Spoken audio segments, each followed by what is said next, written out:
Hello guys, welcome back to my YouTube channel creative commerce. आज हम अपना government budget का चैप्टर आगे कंटिन्यू करेंगे। और अभी तक हमने देखा कि हमारा गवर्नमेंट बजट क्या होता है, उससे रिलेटेड कुछ हमने इंपॉर्टेंट टर्म्स पर लेके जो कि हमारे कि गवर्नमेंट बजट कौन से मंथ में हमारे पास कौन प्रेजेंट करता है, कब प्रेजेंट किया जाता है, गवर्नमेंट बजट क्या क्या होता है। एक सेंट्रल बजट होता है जिसको हम यूनियन बजट भी कहते हैं, मैंने आपको पिछली वीडियो में नहीं बताया था, ठीक है। और एक होता है हमारे पास स्टेट बजट, ठीक है। ये इन सब के बारे में मैंने आपको थोड़ा सा बेसिक बताया था बजट के बारे में, ठीक है। अब हम देखेंगे जो हमारे पास गवर्नमेंट बजट होता है उसके कॉम्पोनेंट्स क्या क्या होते हैं। उसके दो कॉम्पोनेंट्स होते हैं, एक होता है आपके पास रिसीट्स और एक होता है एक्सपेंडिचर। ये आप उसकी जो डेफिनेशन है गवर्नमेंट बजट की उसमें से भी देख सकते हो। गवर्नमेंट बजट होगा क्या है, स्टेटमेंट होती है ऐसी जो गवर्नमेंट एस्टिमेट लगाती है, यानी कि अनुमान लगाती है कि हमारे पास इस फाइनेंशियल ईयर में अपने इतनी रिसीट्स होगी और इतने हमारे पास एक्सपेंडिचर होंगे, ठीक है। तो हमारे पास गवर्नमेंट बजट के दो मेन कॉम्पोनेंट्स होते हैं जो कि होते हैं रिसीट्स और एक एक्सपेंडिचर, ठीक है। ये हमारे पास गवर्नमेंट बजट के दो मेन कंपोनेंट्स होते हैं। आगे देखो, हम आगे देखें तो हमारे पास रिसीट्स जो होती है, रिसीट्स हमारे पास दो टाइप की होती है, टू टाइप्स की।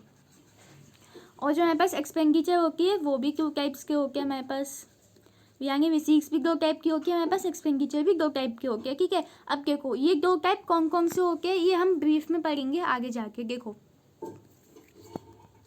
रिसीट्स हमारे पास देखो दो टाइप की होती है। पहली होती है रेवेन्यू रिसीट्स, सेकंड होती है हमारे पास कैपिटल रिसीट्स, ठीक है।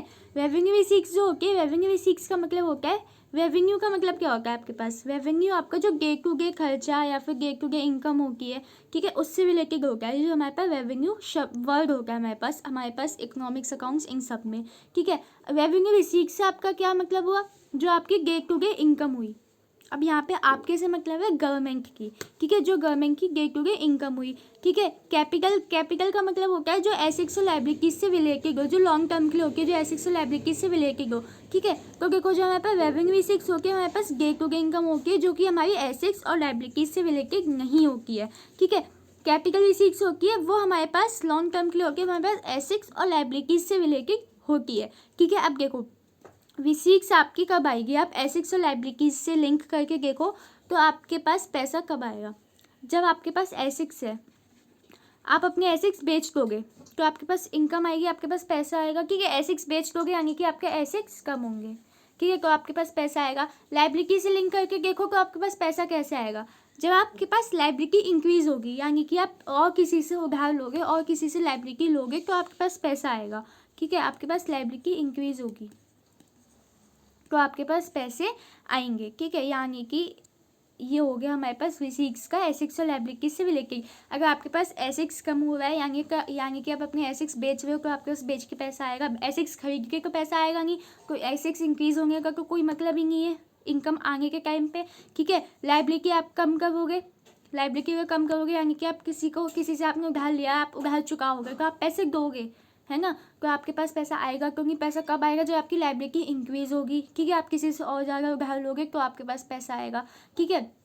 तो ये होता है हमारे पास रिसीट्स से रिलेटेड, ठीक है। आप देखो रेवेन्यू रिसीट्स वो होती है जो एसेट्स और लायबिलिटी से रिलेटेड नहीं होती, तो यानी कि ऐसी रिसीट्स जिनमें ना ही हमारे पास एसेट्स कम होते हैं और ना ही हमारे पास लायबिलिटी इंक्रीज होती है, ठीक है। ऐसी रिसीट्स को हम कहते हैं रेवेन्यू रिसीट्स, ठीक है। कैपिटल रिसीट्स कौन सी रिसीट्स होती है, जिनमें हमारे पास एसेट्स कम होके और लायबिलिटी इंक्रीज होती है, ठीक है। ऐसी रिसीट्स होती है हमारे पास कैपिटल रिसीट्स की। क्या एक और डेफिनेशन पढ़ लो आप रेवेन्यू रिसीट्स की, देखो receipts that do not create any liability nor leads to reduction in any assets, ठीक है। ऐसे रिसीट्स होते हैं हमारे पास रेवेन्यू रिसीट्स, ठीक है। और capital receipts that do creates liability and also leads to the reduction of assets, ठीक है। ये होते हैं हमारे पास कैपिटल रिसीट्स, ठीक है। अब देखो हमारे पास रेवेन्यू रिसीट्स में फिर पैसे कैसे आके हैं, एसेट्स और लायबिलिटी से रिलेटेड तो होता नहीं है गवर्नमेंट के पास, फिर और पैसे कैसे आके हैं, एसेट्स और लायबिलिटीज से हट के कैसे आएंगे, टैक्स से, ठीक है। तो हमारे पास दो टाइप की रेवेन्यू रिसीट्स होती है, पहली होती है टैक्स रेवेन्यू रिसीट्स, सेकंड होती है नॉन टैक्स रेवेन्यू रिसीट्स।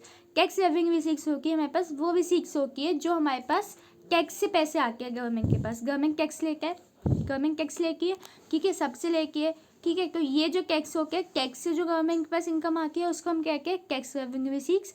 और जो नॉन टैक्स यानी कि नॉन टैक्स से यानी कि फीस हो गई, डोनेशंस हो गया हमारे पास, और फाइन्स वगैरह काट लेती है, चालान वालान काट लेती है, ट्रैफिक पुलिस वगैरह की, ये सब पैसे हमारे पास कहाँ जाता है, गवर्नमेंट के पास क्यों जाता है ये सब पैसा, ठीक है।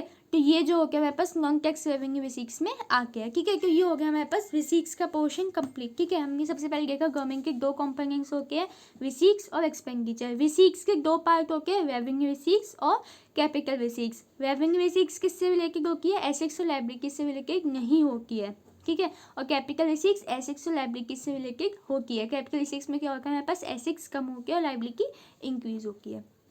अब हम देखते हैं अपना एक्सपेंडिचर का पार्ट। एक्सपेंडिचर में हमारे पास 2 टाइप के होते हैं, रेवेन्यू एक्सपेंडिचर और कैपिटल एक्सपेंडिचर, ठीक है। अब रेवेन्यू एक्सपेंडिचर सेम वही हो गया जिसमें हमारे पास एसेट्स और लायबिलिटीज से कोई भी लेना देना नहीं है, ठीक है। अब देखो, आप एसेट्स और लायबिलिटीज को अपना एक्सपेंडिचर से लिंक करो। आपका खर्चा एक्सपेंडिचर कब होगा, एसेट्स से आप देखोगे, एसेट्स के व्यू से देखोगे जब आप और एसेट्स खरीदोगे, ठीक है। और एसेट्स अगर आप परचेज करोगे तो आपका खर्चा होगा, आपके पास से पैसे जाएंगे, यानी कि आपका एसेट्स इंक्रीज होगा।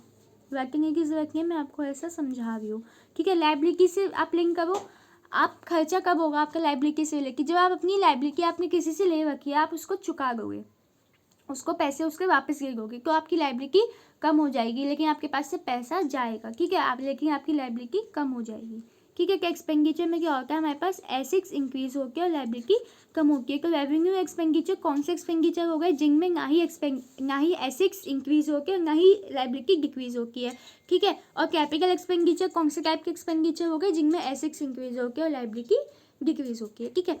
तो ये आई होप आपको समझ आ गया होगा, ठीक है। मैं आपको इसका एक फ्लो चार्ट से बना के दिखा देती हूँ रफ। देखो, components of government budget, main components क्या होते हैं हमारे पास, V6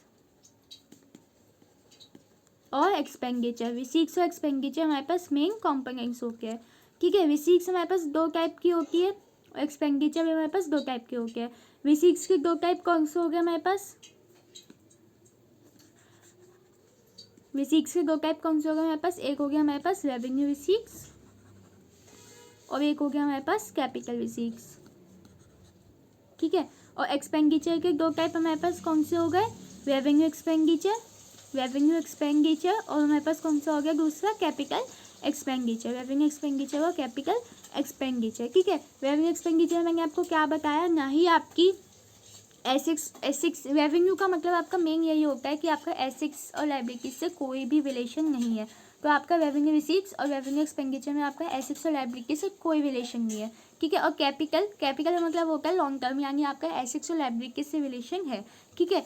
तो ये आपका फ्लो चार्ट था कॉम्पोनेंट्स ऑफ गवर्नमेंट बजट का। आपके पास इस चैप्टर में लास्ट टॉपिक बचा है बजट डेफिसिट और बजट उसके टाइप्स वगैरह बचे हैं, छोटा सा टॉपिक है, वो भी हम नेक्स्ट वीडियो में अपना ख़त्म करके ये चैप्टर अपना ख़त्म करेंगे। उसके बाद हमारे पास मैक्रो इकोनॉमिक्स में बस एक ही चैप्टर बचेगा, जो कि हमारे पास मनी एंड बैंकिंग। बाकी सारे चैप्टर आपके मैक्रो इकोनॉमिक्स से ख़त्म हो चुके हैं और आपका मैक्रो इकोनॉमिक्स का पोर्शन ख़त्म हो जाएगा। उसके बाद मैं MCQ की सीरीज़ बनाऊँगी, एक वीडियो बनाऊंगी, मतलब एक या फिर 2, पता नहीं, एक पार्ट में होगी या 2 पार्ट में होगी वो। उसमें मैक्रो इकोनॉमिक्स के सारे चैप्टर्स के शुरू से लेके एंड तक MCQs होंगे, ठीक है। क्योंकि आपको पता है आपके पेपर एग्जाम में MCQ आने हैं, ठीक है। तो आपके पास कुछ MCQs होंगे हर चैप्टर में से। अब इसका 1 पार्ट होगा या 2 पार्ट होंगे, वो आपको पता चल जाएगा आगे आने वाली वीडियो में, ठीक है। तो अगर आपको वीडियो पसंद आई तो इसको लाइक कीजिएगा, चैनल को सब्सक्राइब कीजिएगा, कमेंट करके बताइएगा कि वीडियो कैसी लगी।